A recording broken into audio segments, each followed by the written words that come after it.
Selamat malam semuanya. Halo, selamat malam. Oke, hari ini adalah MSC 1 di sesi baptisan Roh Kudus. Ya, hari ini kita tidak sendirian karena ada saudara-saudara kita yang mengikuti juga lewat Zoom. Itu dari Banjarmasin, Banjarbaru, Tarakan, Bontang, Tanjung, Sampit, dan Sintang. Beri tepuk tangan dulu buat mereka. Lalu juga ada yang langsung on-site streaming. Ya, di gerejanya masing-masing, yaitu dari GMS Singkawang, Samarinda Seberang, dan Sangatta. Sekali lagi beri bertepuk tangan buat kita. Oke, nah sesi ini begitu penting. Kenapa penting? Karena Roh Kudus yang di dalam hidup kita itu adalah satu pribadi yang menolong Anda untuk mengalami sebuah yang namanya pertumbuhan. Katakan amin. Pertumbuhan hidup kita itu sangat tergantung bagaimana Anda mendengar arahan Roh Kudus. Makanya pelajaran ini menjadi pelajaran penting untuk pertumbuhan, yaitu baptisan Roh Kudus. Nah, saya jelaskan dulu arti kata baptis. Baptis itu dari asal kata baptiso. Artinya itu ditenggelamkan, diselamkan. Sehingga kalau kita ngomong soal baptisan Roh Kudus, berarti hidup kita itu ditenggelamkan bersama dengan Roh Kudus. Jadi bukan lagi yang mendominasi hidup kita itu adalah kehendak kita sendiri, bukan.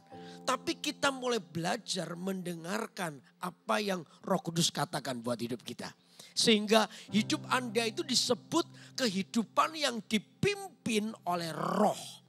Nah, meterai, bagaimana Anda bisa dipimpin oleh Roh Kudus? Meterainya itu kapan? Nah, ketika Anda memberikan dirimu atau membuka diri Anda untuk mengalami yang namanya baptisan Roh Kudus. Nah, untuk itu saya coba jelaskan sejak awal, baptisan Roh Kudus itu apa? Coba kita lihat di Kisah Para Rasul pasal 1.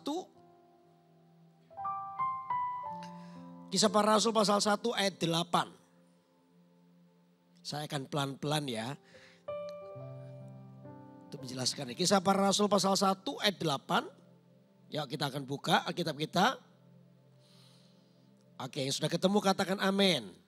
Oke, kita baca ya. Oke. Tetapi kamu akan menerima kuasa kalau apa? Ayo kita baca sama-sama ya. 2, 3.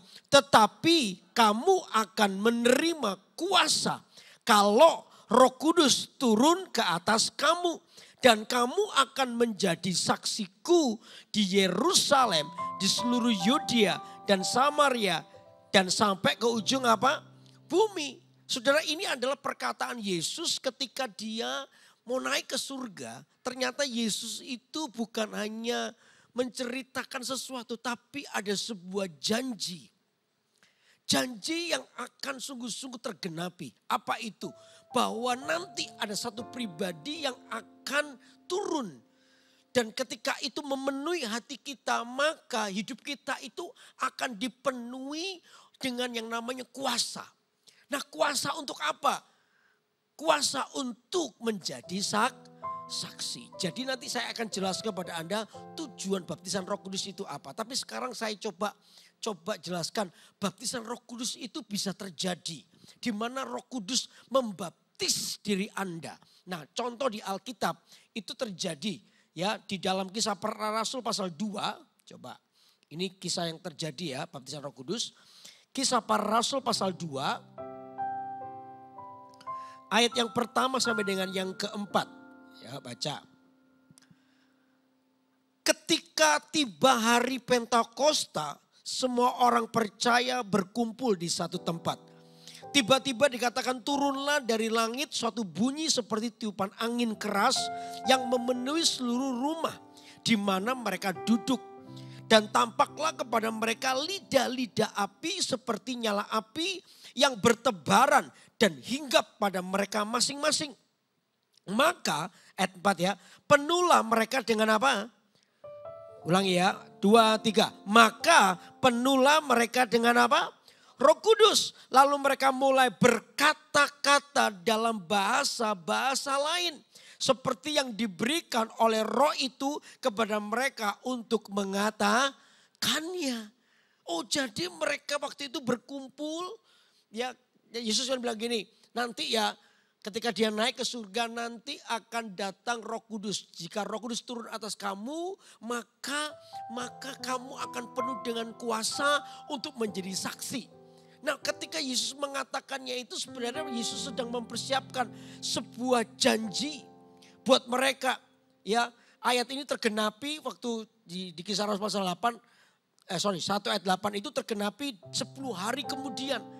Jadi ini seperti mereka ini menanti-nantikan 120 orang berkumpul di sebuah tempat di Yerusalem.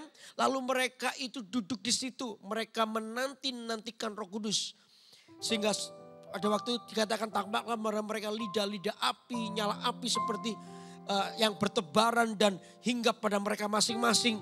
Maka dikatakan maka penuhlah.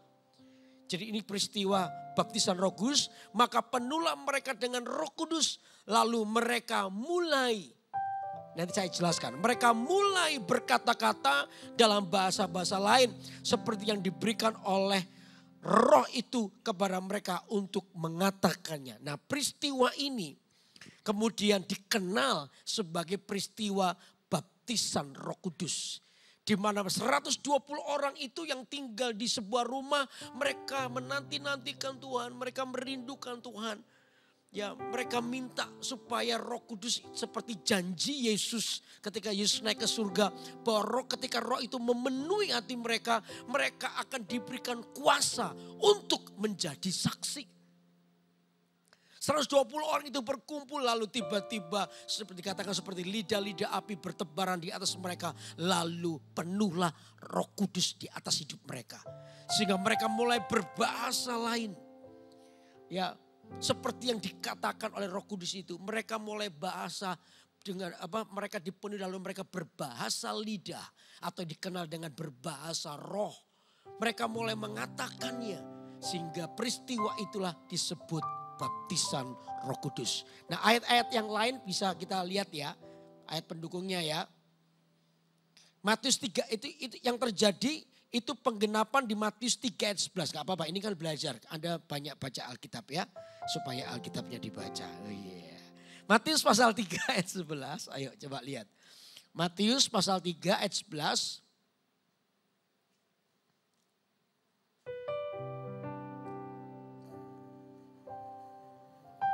Ayo baca ya. Nah ini.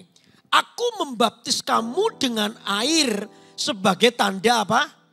Pertobatan. Tetapi ia yang datang kemudian daripadaku lebih berkuasa daripadaku. Dan aku tidak layak melepaskan kasutnya. Ia akan membaptiskan kamu dengan apa? Roh Kudus dan dengan apa? Api. Ada suara keluar dari sini? Oke. Nah, di sinilah kita bisa melihat bahwa baptisan Roh Kudus itu dilakukan oleh Tuhan sendiri. Nanti dalam peristiwa itu bagaimana kita nih dengan rindu. Nanti saya jelaskan langkah-langkahnya. Tapi dengan rindu ada datang yang belum dibaptis Roh Kudus Tuhan. Itu adalah kerinduan Tuhan. Sebab itu janji Tuhan. Katakan janji Tuhan. Janji Tuhan buat Anda bahwa setiap Anda akan dipenuhi oleh Roh Kudus. Dan yang membaptis itu bukan pendeta. Kalau saya pendeta membaptis Anda dengan air, baptisan air. Tapi baptisan Roh Kudus itu dilakukan oleh Tuhan sendiri lewat penumpangan tangan, lewat didoakan nanti.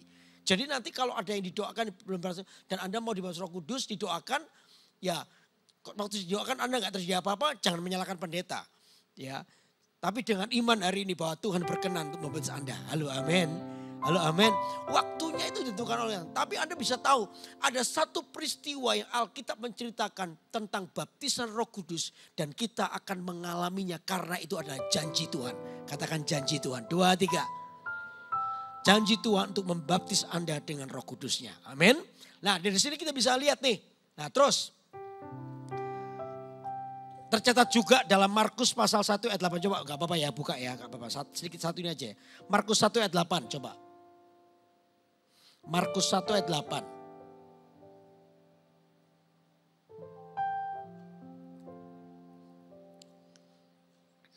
Dikatakan begini, aku membaptis kamu dengan air tetapi ia ia besar akan membaptis kamu dengan apa? Roh Kudus. Baptisan Roh Kudus itu dilakukan oleh Tuhan sendiri.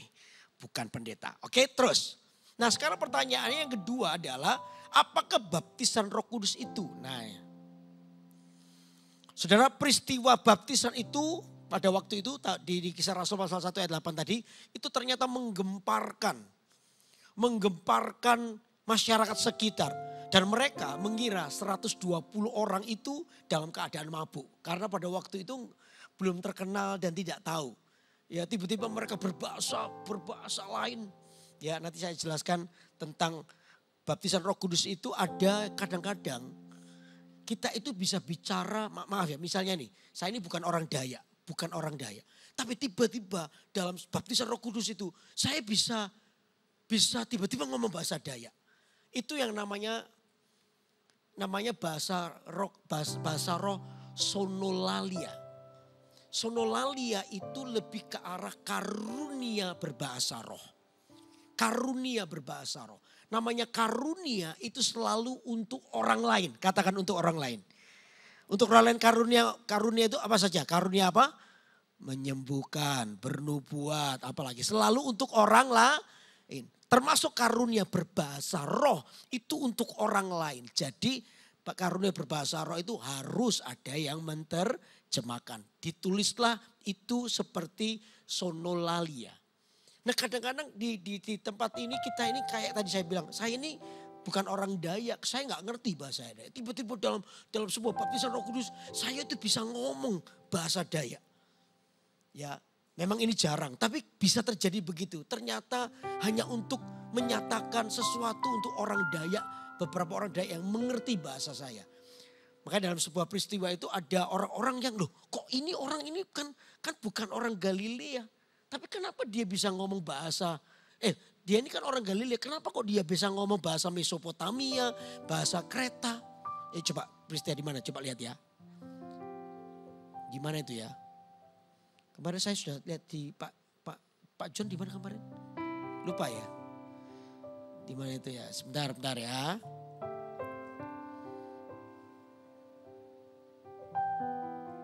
Bentar, cari dulu ya.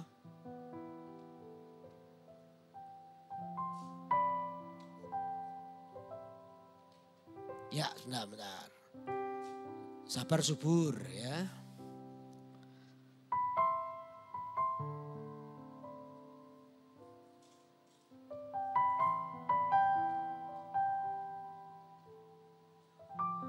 Kisah Rasul 2 ayat 8. Nah, ini nih. Coba ayat 6. Ayat 6. Ketika turun bunyi itu berkerumunlah orang banyak. Mereka bingung karena mereka masing-masing mendengar rasul-rasul itu berkata-kata dalam bahasa apa? Mereka sendiri. Mereka semua tercengang-cengang dan heran. Lalu berkata, bukankah mereka semua yang berkata-kata itu orang Galilea? Jadi para rasul itu memang orang Galilea, itu kan orang Galilea semua. Tapi kenapa, bagaimana mungkin kita masing-masing mendengar mereka berkata-kata dalam bahasa kita sendiri. Yaitu bahasa yang kita pakai di negeri asal kita. Kita orang Partia, Media, Elam, penduduk Mesopotamia, Yudea dan Kapodokia, Pontus dan Asia, Virgia dan Pamfilia, Mesir dan daerah Libya yang berdekatan dengan Kirene, pendatang-pendatang dari Roma. Jadi mereka itu kaget karena ternyata 120 orang itu bisa berbahasa mereka. Padahal ini orang Galilea. Kok kenapa bisa ngomong bahasa mereka? Nah, itulah bahasa roh yang namanya sonolalia dipakai untuk orang lain. Katakan amin. Kalau bahasa roh yang seperti yang kita lakukan penyembahan itu harus ada yang menerjemahkan. Biasanya agak berbeda dikit. Memang di kita agak jarang. Ya, di Surabaya juga ajang. Tapi kadangkala Pastor Philip, kadangkala saya beberapa kali lihat Pastor Philip ngalami namanya karunia berbahasa roh. Biasanya Ibu Lipi, tahu Ibu Lipi? Ibu Lipi itu yang menerjemahkannya. Itu namanya karunia berbahasa roh. Itu namanya sonolalia. Nah, ada dua berikutnya bahasa roh yang namanya glossolalia. Glossolalia. Glosolalia itu bahasa roh di Roma pasal 8 ayat 26. Dikatakan bahwa roh itu menolak. Coba baca aja deh daripada saya salah. Roma 8 ayat 26, ayo coba baca ya.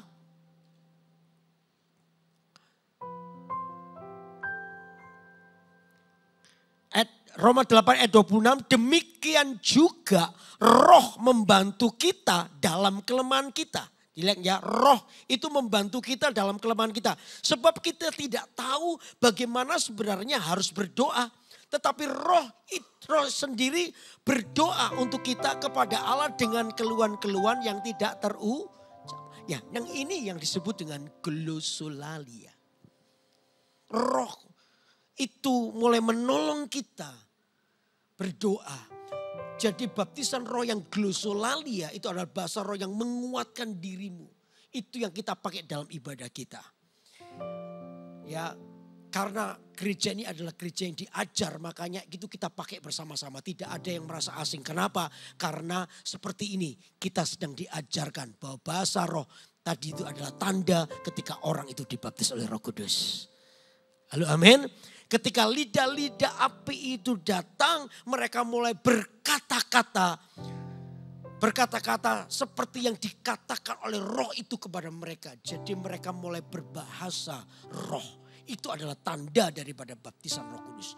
Jadi gereja kita ini diajari sehingga kita pakai semuanya gak apa-apa. Karena apa? Kita sudah diajarkan seperti ini. Jadi waktu kita menyembah dalam bahasa roh itu kita tuh sedang berglosolalia. Katakan glosolalia. Kita sedang berdoa atau menyembah untuk menguatkan diri Anda sendiri. Dan main apa ini Pak? Main apa Pak? C. Apa lagu apa ya C? Oke C. Yesus. Bukan. Itu loh. C, lagu C apa ya? Ayo coba C. Kau jadi bingung. Ayo cepat lagu C, singer-singernya lagu C. Apa C? Itu C, seperti itu loh. Tuhan ini seluruh hidupku, ku serahkan bagimu, oh Yesusku, ini kerinduanku.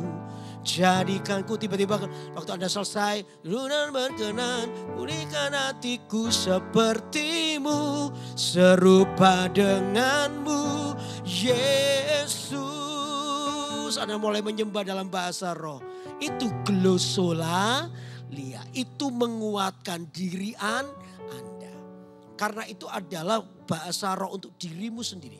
Tapi kalau yang namanya karunia sonolalia itu yang terjadi di Alkitab ini. Mereka mulai berkata-kata ya dengan bahasa roh itu, lalu ada yang menerjemahkan namanya karunia atau langsung tiba-tiba berkata dalam bahasa Anda. Tadi saya bilang saya ini bukan orang Dayak, tapi tiba-tiba saya bisa ngomong bahasa Dayak tertentu. Ternyata ada orang Dayak tertentu itu yang di situ yang perlu mendengar pesan Tuhan. Itu baptisan, itu adalah bahasa roh. Ngerti sampai di sini? Habis ngerti ya? Oke, terus kita jalan ya. Jadi itu adalah bentuknya. Mereka ini bukan mabuk. Makanya orang-orang mengarah, wah kenapa kok dia bisa berkata-kata kita ya? Ini kan orang Galilea. Lalu Petrus dengan gagah berani dia mulai menjelaskan, no bukan. Mereka tidak mabuk. Coba Anda baca ya Kisah Para Rasul pasal 2. Kisah Para Rasul pasal 2. Ayat 15. Kisah Para Rasul pasal 2 ayat 15. Orang-orang ini tidak mabuk seperti yang kamu sangka. Karena hari masih pukul 9 pagi nih. Gak mungkin mereka mabuk jam 9 pagi. Tetapi itulah yang difirmankan Allah dengan perantaraan Yoel. Akan terjadi pada hari-hari terakhir, demikianlah firman Allah bahwa aku akan mencurahkan rohku ke atas semua manusia. Maka anak-anakmu laki-laki perempuan akan bernubuat dan turun-turunmu akan mendapat penglihatan-penglihatan. Dan orang-orangmu yang tua akan mendapatkan mimpi. Juga ke atas hamba-hambaku laki-laki dan perempuan akan kucurahkan rohku pada hari-hari itu. Dan mereka akan bernubuat. Dan aku akan mengadakan mujizat-mujizat di atas di langit dan di tanah bawah, di bawah, di bumi, darah dan api dan gumpalan-gumpalan asap. Sampai di sini dulu. Nah saudara, Petrus ini sedang mengutip untuk menjelaskan kepada mereka bahwa orang ini nggak mabuk, orang-orang ini. Tapi ini adalah penggenapan daripada nubuatan Yoel bahwa Tuhan akan mencurahkan rohnya. Nah nubuatan Yoel itu sebenarnya hubungan mereka mempercayai ya bahwa nubuatan Yoel itu berhubungan dengan ini. Kalau nanti Mesias datang,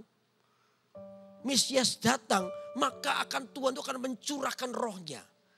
Jadi mereka ini kan, itu kan Yoel kan waktu itu menubuatkan kalau Mesias datang baru terjadi pencurahan roh. Ini kan Mesias belum datang. Kenapa mereka berkata gitu? Karena mereka menolak Yesus sebagai sang Mesias. Padahal Yesus sudah datang, Mesias sudah ada. Karena mereka menolak Yesus, maka mereka menolak baptisan Roh Kudus. Mereka tidak percaya bahwa itu baptisan Roh karena apa? Mereka menolak sang Mesias. Nah Petrus mau menjelaskan bahwa Mesias sudah ada, makanya ini tandanya. Bahwa Tuhan itu mencurahkan rohnya kepada mereka. Ini tanda bahwa Mesias sudah datang. Yesus yang kamu salibkan itu sang Mesias.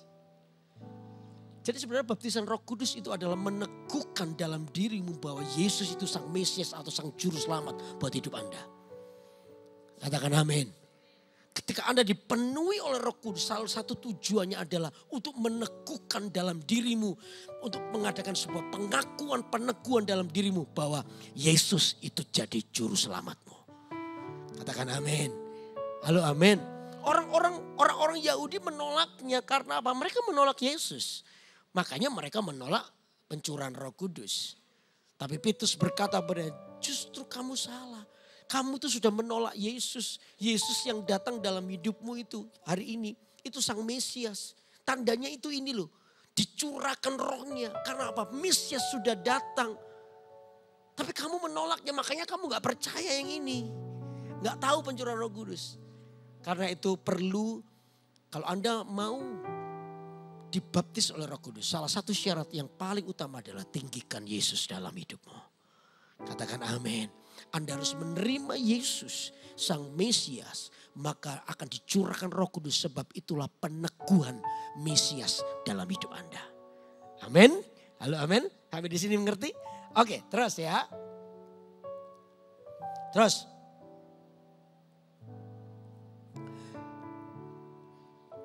Coba di Kisah Rasul 2 ayat 36. Ini peneguhannya ya. Kisah Rasul pasal 2 ayat 36.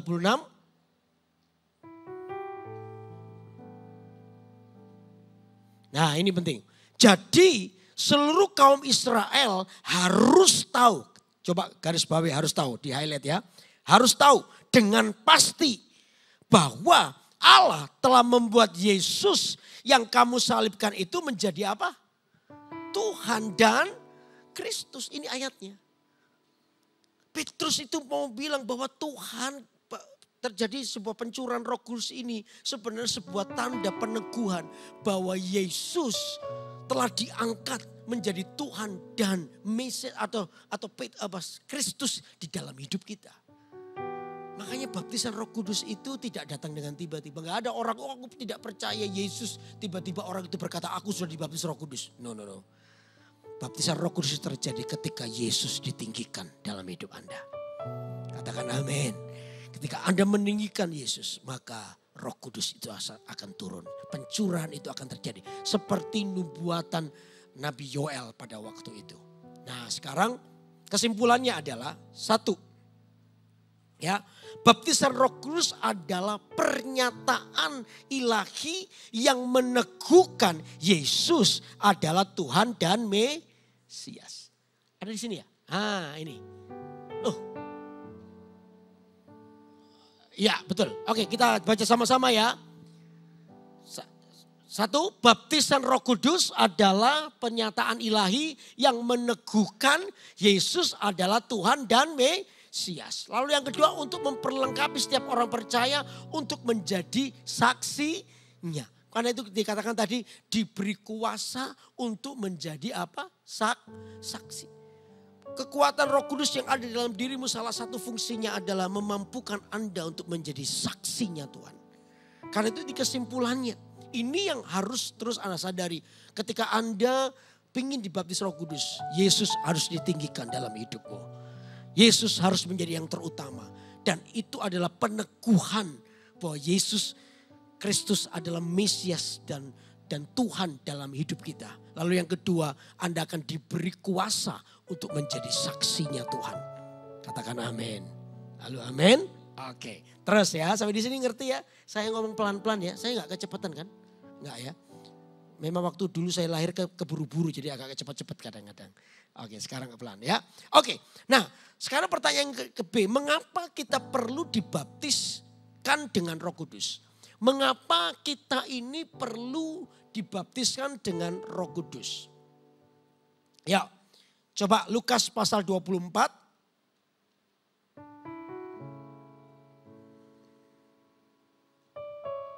Lukas pasal 24.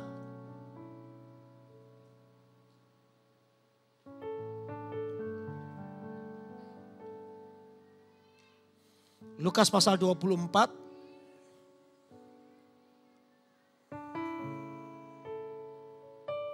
Ayat yang ke-45.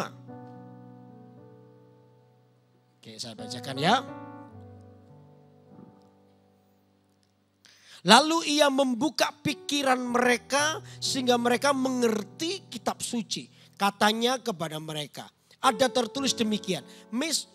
Kok lain ya? Sebentar, Lukas pasal 20. Oh betul ya, 45 ya. Ada tertulis demikian, Mesias harus menderita dan bangkit dari antara orang mati pada hari yang ketiga. Dan lagi dalam namanya berita tentang pertobatan dan pengampunan dosa harus disampaikan kepada segala bangsa mulai dari mana? Yerusalem. Jadi saudara tahu nggak saudara, tujuan Allah membaptis Anda dengan Roh Kudus itu supaya tadi dikatakan Anda menjadi saksinya Tuhan. Katakan amin. Bahwa berita pengampunan dosa dan keselamatan itu telah disampaikan kepada mereka dan itu harus melalui kita.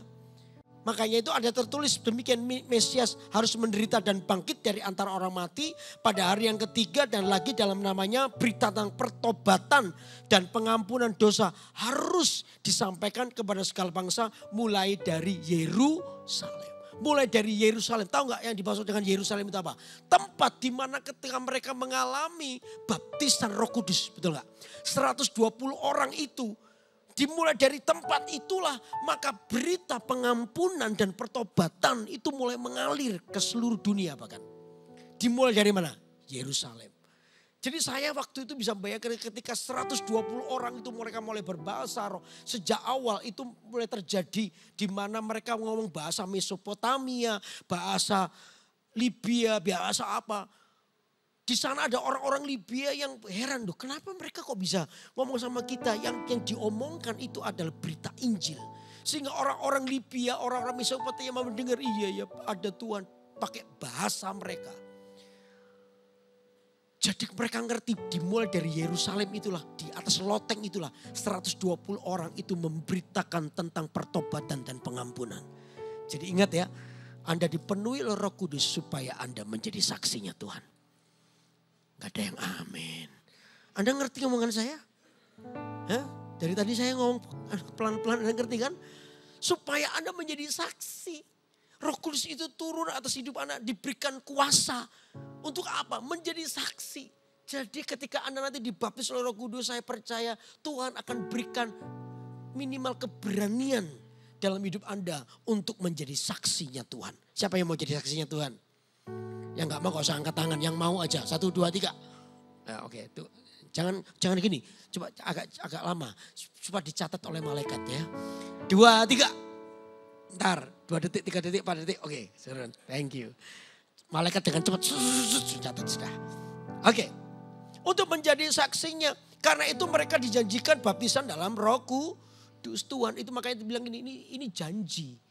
Bukan sekedar cerita, tapi ini janji. Pasti Tuhan akan membaptis kita dengan Roh Kudus supaya Anda menjadi saksinya. Pernyataan Yesus di atas memberikan kepada kita pengertian bahwa seorang murid perlu dibaptiskan dengan Roh Kudus karena murid-murid itu adalah saksi dari Yesus sebagai Mesias.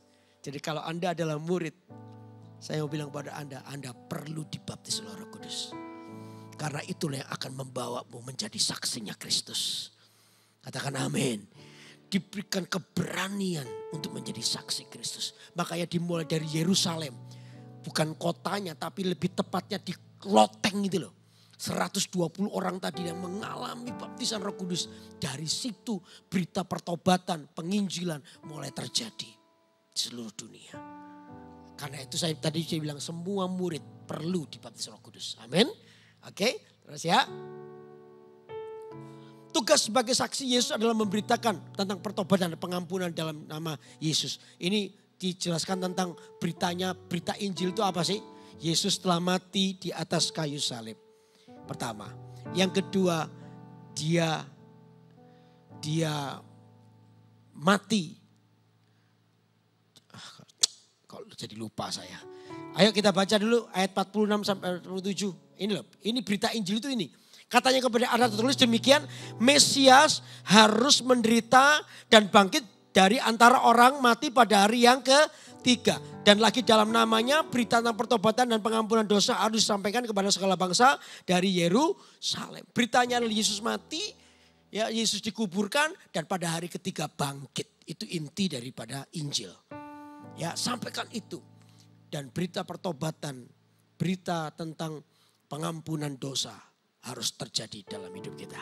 Nah, itu tujuannya Anda dibaptis oleh Roh Kudus supaya jadi saksi. Nah, sekarang mengapa kita ini harus dibaptis Roh Kudus? Ya. Supaya Anda tadi dikatakan menjadi saksinya Allah. Sebab setelah mengangkat para murid dalam jabatan sebagai saksi Kristus, maka Tuhan Yesus menyuruh mereka untuk menunggu di Yerusalem sampai mereka diperlengkapi dengan kuasa di tempat yang tinggi. Makanya itulah saudara, ketika dia naik ke surga, ya dia bilang begini, nanti akan turun Roh Kudus. Nah, Yesus menyuruh mereka berkumpul di Yerusalem. 10 hari kemudian barulah terjadi baptisan Roh Kudus. Untuk apa? Supaya mereka diteguhkan, diperlengkapi untuk menjadi saksinya Tuhan. Halo, amin. Menjadi saksinya Tuhan. Sehingga setiap mereka mengalami sebuah kemenangan. Karena itu saudara ada 4 kebenaran. Saya tulis ini ya. Ada 4 kebenaran yang menjadi jawaban mengenai mengapa setiap saksi harus dibaptis dengan Roh Kudus. Ada 4 kebenaran. Coba lihat. 1. Karena pemberitaan Injil. Ya, karena pemberitaan Injil atau kesaksian tentang Yesus dijanjikan akan disertai dengan tanda-tanda ajaib sebagai peneguhan bahwa Yesus menyertai para saksinya. Kalau Anda dikatakan tadi supaya kamu ini bersaksi dengan penuh kuasa, disinilah peran Roh Kudus meneguhkan kesaksian. Tadi kan saya diberitahu bahwa Anda dibaptis Roh Kudus untuk menjadi saksinya, betul nggak? Nah, untuk menjadi saksinya itu Anda diteguhkan. Diteguhkan oleh apa? Kuasa. Karena itu Roh Kudus perlu berada dalam hidupmu. Anda perlu ditenggelamkan bersama Roh Kudus supaya kuasa itu mengalir dalam hidup Anda. Katakan amin. Yang berkuasa bukan Anda. Tapi Roh Kudus dalam dirimu itu yang memampukan Anda melakukan banyak mujizat. Katakan amin. Nah, ini adalah bentuk tandanya. Bentuk tanda di mana Tuhan itu menyertai kita. Supaya kita ini mengalami sebuah kuasa di dalam penginjilan kita. Coba buka di Markus pasal 16.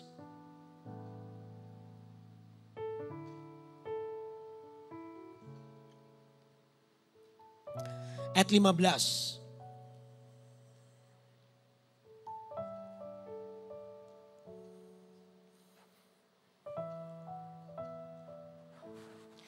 Markus 16 ayat 15 sampai 18 ya.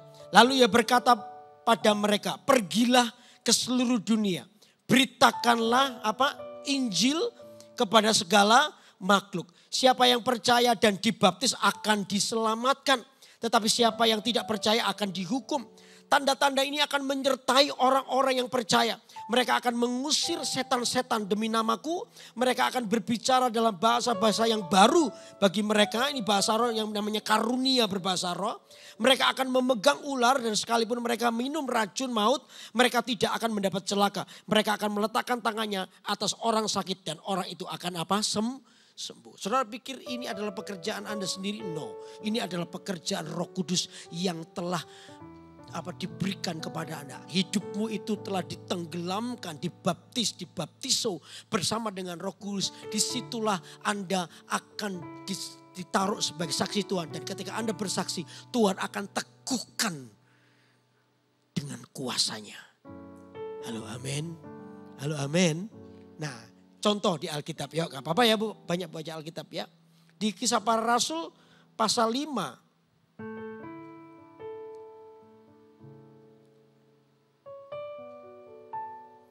Ayat yang ke-29.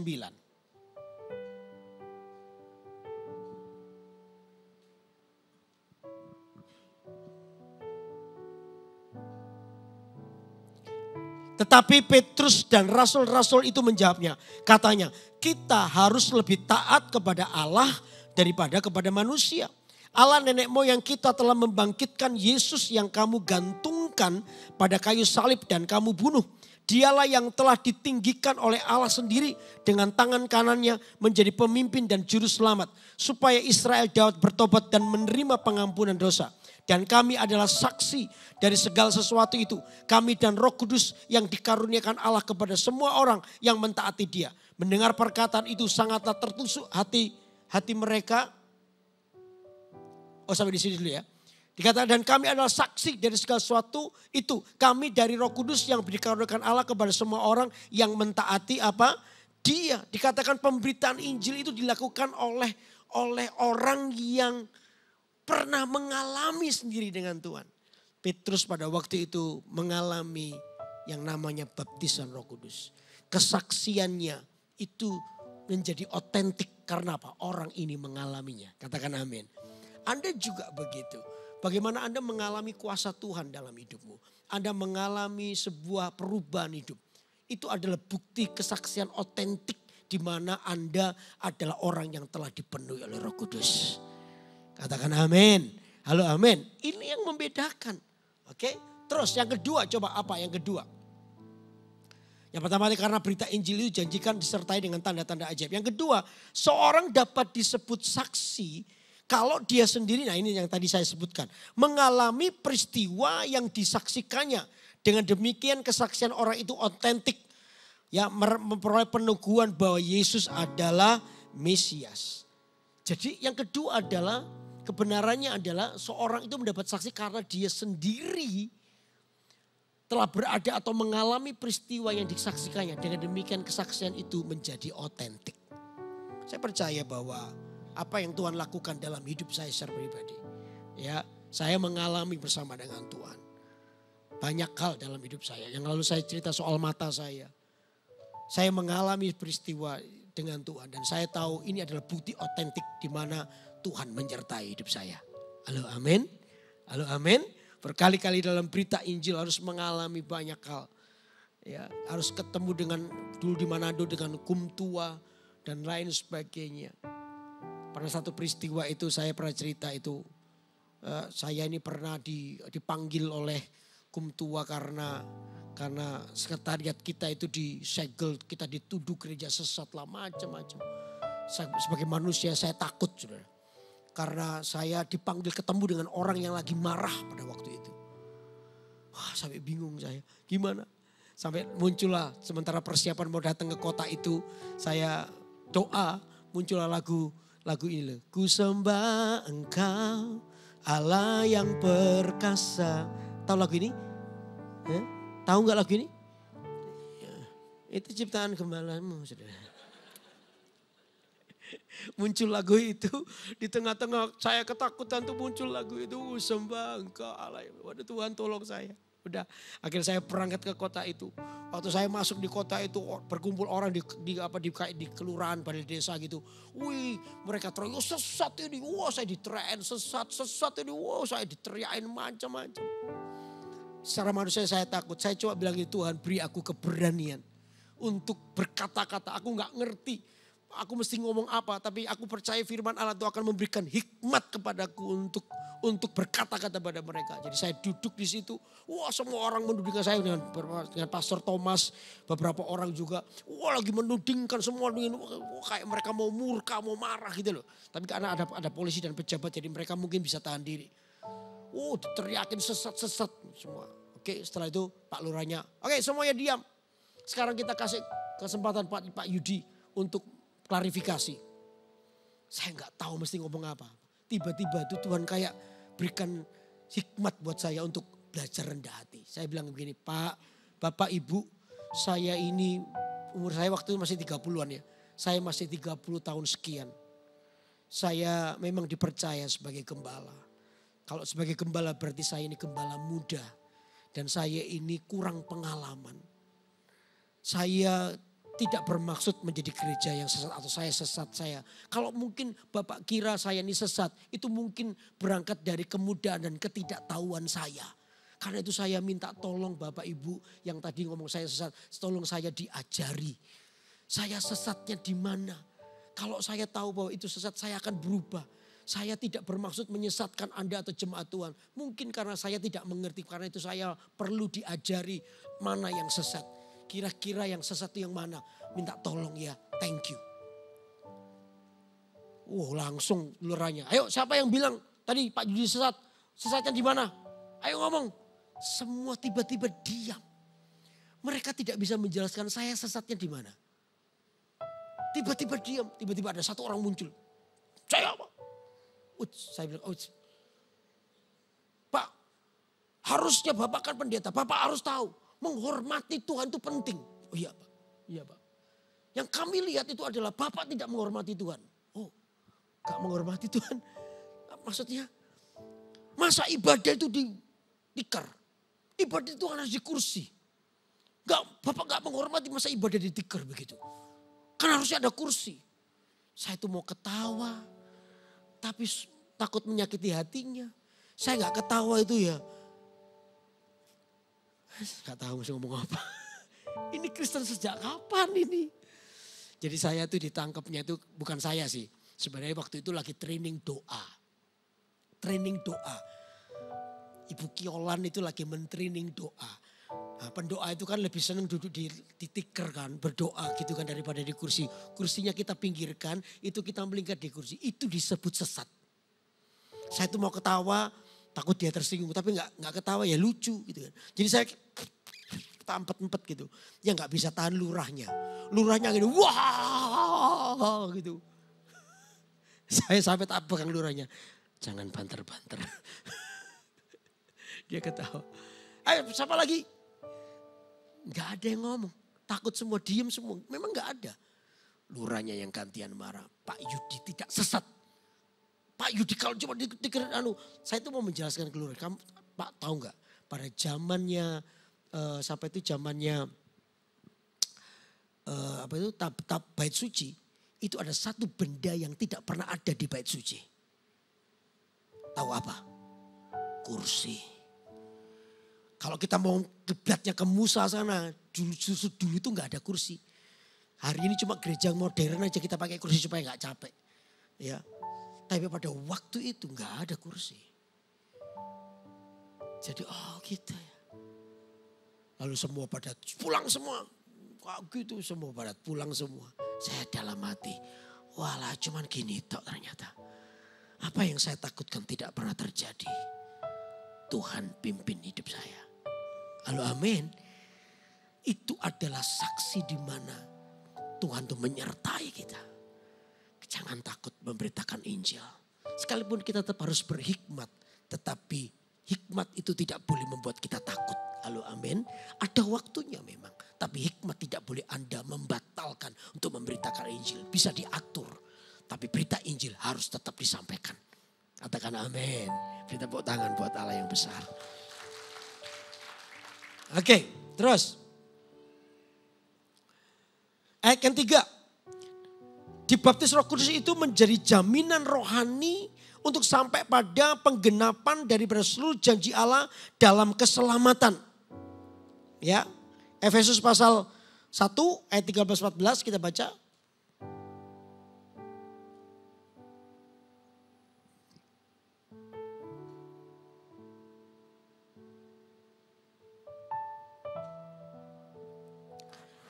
Di dalam Dia kamu juga, karena kamu telah mendengar firman kebenaran, yaitu Injil keselamatanmu. Di dalam Dia kamu juga ketika kamu percaya, dimeteraikan dengan Roh Kudus yang dijanjikan itu. Dan Roh Kudus itu adalah jaminan bagian kita sampai kita memperoleh seluruhnya. Yaitu penebusan yang menjadikan kita milik Allah untuk memuji kemuliaannya. Baptisan Roh Kudus itu sebenarnya meterai bahwa Anda itu adalah milik Tuhan. Katakan amin. Itu adalah meterai Anda adalah milik Tuhan. Di mana kita ini adalah orang yang dipimpinnya, dibaptiso, ditenggelamkan di dalam pimpinan Roh Kudus. Sehingga saya percaya kalau itu yang terjadi, saudara, yang tergerus dalam hidupmu itu adalah kedaginganmu. Sekalipun tetap itu pilihan, saudara. Itu pilihan. Oh Pak, apakah orang baptis Roh Kudus bisa jatuh dalam dosa? Oh sangat bisa. Itu pilihan. Tapi baptisan Roh Kudus itu akan menguatkanmu. Untuk apa? Membangun dirimu dengan Tuhan. Disitulah kekuatan hidupmu diperbarui. Katakan amin. Halo amin. Disitulah kekuatan hidupmu diperbarui. Oke. Terus yang keempat. Apa itu? Menjadikan tubuh kita sebagai bait Allah. Tempat Allah berada di dalam diri kita. 1 Korintus pasal 3, coba baca.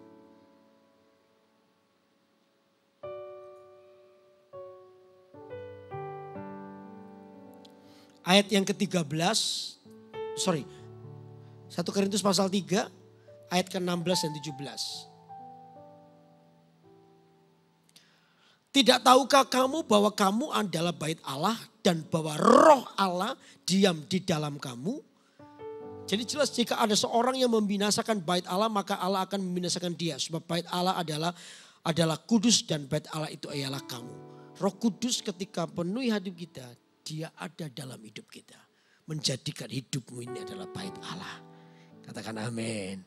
Halo amin. Jadi Anda tahu ini sehingga kita gak sembarangan dengan hidup kita. Terus, nah setiap seorang yang menerima baptisan Roh Kudus maka yang harus dilakukan adalah apa? Jelas hidup dipimpin oleh Roh Kudus. Orang yang telah dibaptis oleh Kudus tadi saya bilang hidupnya itu dipimpin oleh Roh Kudus. Kita itu ditenggelamkan, dibaptiso di dalam Roh Kudus. Maka kita ini dikuasai oleh Roh Kudus. Karena itu hiduplah dalam pimpinannya.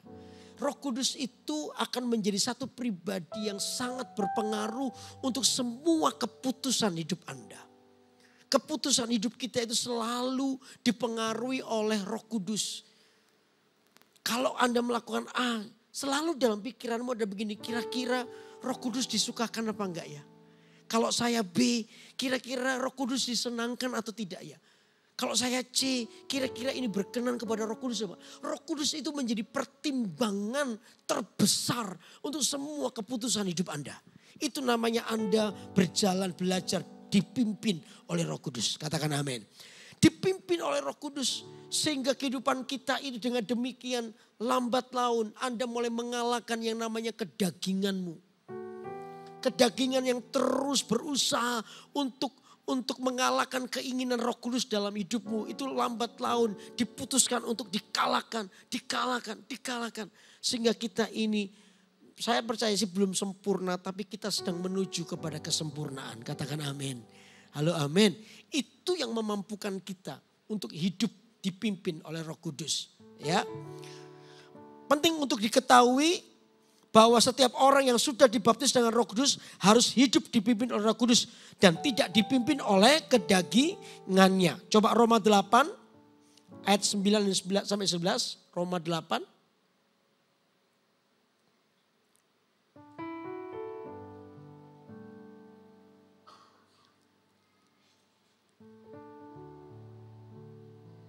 Ayat 9. Tetapi kamu tidak hidup dalam daging, melainkan dalam apa? Roh. jika memang roh Allah diam di dalam kamu, jika memang roh Allah diam di dalam kamu. Tetapi jika orang tidak memiliki roh Kristus, ia bukan milik Kristus. Tetapi jika Kristus ada di dalam kamu, maka tubuh memang mati karena dosa. Tetapi roh adalah kehidupan oleh karena kebenaran. Dan jika roh dia yang telah membangkitkan Yesus dari antara orang mati diam di dalam kamu, maka ia yang telah membangkitkan Kristus Yesus dari antara orang mati akan menghidupkan juga tubuhmu yang fana itu oleh rohnya yang diam di dalam kamu. Jadi dengan demikianlah maka semakin kita memberi kesempatan Roh Kudus untuk memimpin hidup Anda, maka yang kena dampak yang paling besar adalah Anda mati buat kedaginganmu. Halo, amin. Mati buat semua keinginan dosamu karena Roh Kudus diberi kesempatan buat hidup kita. Oke, terus sekarang.